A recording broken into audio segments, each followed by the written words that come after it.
Okay, so we're talking about Buyers 101-1. This is the first idea of what it is to work with buyers. And chose to talk about giving the overview, communicating the overview, kind of setting expectations. A lot of people, especially first-time buyers, don't know what to expect.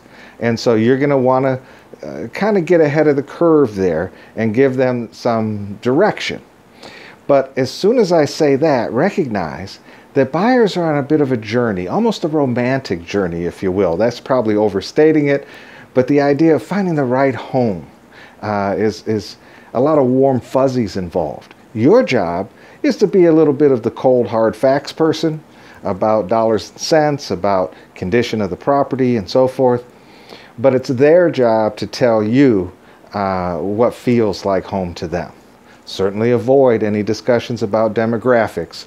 There are laws against talking about ethnicities and race and so forth. So we're really just going to tell people to make sure they find areas that feel like home to them. I like to tell them, this is America. You get to live any place you can afford to live that you want to live. And just avoid those discussions altogether.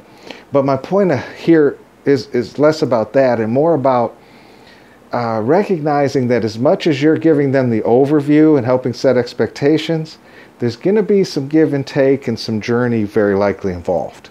Very rarely do people set out with, I want a, 2-story in this area with this kind of, square footage, and end up buying exactly that.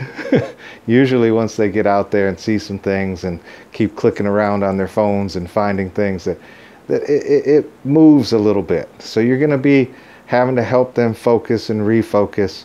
And when they're looking at the houses, you're looking at them.